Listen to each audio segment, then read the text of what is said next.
और अब बात परीक्षाओं की कर लेते हैं, क्योंकि जिस तरीके से कोरोना प्रचंड हो रहा है, सवाल यहां पर यही उठ रहा है कि क्या 10वीं और 12वीं की परीक्षाएं होंगी। तो छत्तीसगढ़ बोर्ड ने 10वीं की परीक्षाओं को फिलहाल स्थगित कर दिया है। तो दिल्ली में अगले आदेश तक स्कूल और क्लासेस बंद रहेगी।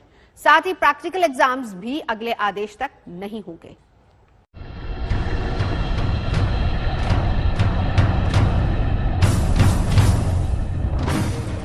क्या कोरोना की दूसरी लहर में परीक्षाएं होनी चाहिए?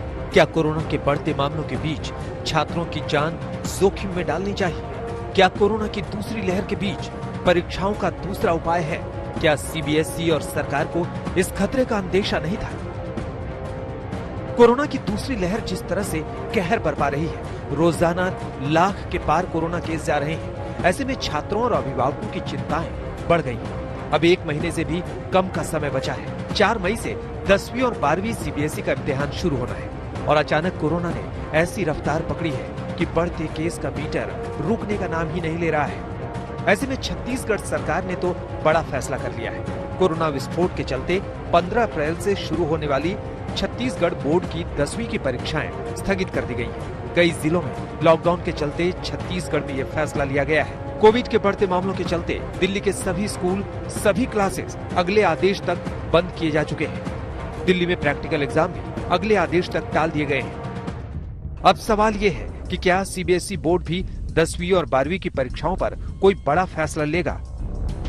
बच्चों और अभिभावकों की चिंता से पीएम मोदी भी वाकिफ हैं। छात्रों से परीक्षा पर चर्चा में पीएम मोदी ने माना कि ये ऐसी स्थिति है जिस पर किसी का नियंत्रण नहीं। कई बार जीवन में बहुत कुछ अचानक घटता है, अकल्पनीय घटता है, और इन घटनाओं पर आपका कोई नियंत्रण नहीं होता है।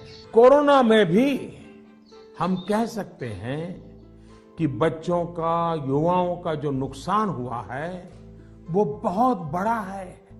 बचपन के लिए तो 1 साल का नुकसान बड़ी इमारत की नींव में एक खालीपन जैसा है। इस कमी को भरना आसान नहीं। पिछले साल की बात करें तो परीक्षा टालने की मांग को लेकर अभिभावक सुप्रीम कोर्ट चले गए थे। पिछले साल परीक्षा रद्द कर दी गई थी और अल्टरनेटिव असेसमेंट स्कीम के आधार पर नतीजे का ऐलान किया गया। कोरोना की दूसरी लहर पहले से भी प्रचंड नजर आ रही है। ऐसे में केंद्र सरकार क्या फैसला लेती है, छात्रों और अभिभावकों को इसका इंतजार है। दोस्तों, अगर आप किसी क्वेश्चन में अटक गए हो तो आपको उस क्वेश्चन का फोटो खींचना है और क्रॉप करके भेज देना है। 5 सेकंड के अंदर उसका वीडियो सॉल्यूशन आपको मिल जाएगा। फिर चाहे आपका क्वेश्चन होमवर्क या फिर CBSE, Rajasthan, Maharashtra, MP, UP या फिर किसी अन्य बोर्ड का हो, सारे डाउट्स के जवाब आपको मिलेंगे डाउटनेट एप्लीकेशन पर। और साथ में यहाँ पर आपको कक्षा 6वीं से लेकर 12वीं, नीट, आईआईटी जैसे क्वेश्चन का जवाब मिलेगा। चाहे वो कौन सा भी सब्जेक्ट हो, फिजिक्स, केमिस्ट्री, बायोलॉजी, मैथ, सभी के जवाब आपको मिलेंगे डाउटनेट एप्लीकेशन पर। और साथ में यहाँ पर कक्षा 9वीं से लेकर 12वीं तक की लाइव क्लास चल रही है, इंग्लिश और हिंदी मीडियम दोनों के अंदर। 3 करोड़ से भी ज्यादा स्टूडेंट्स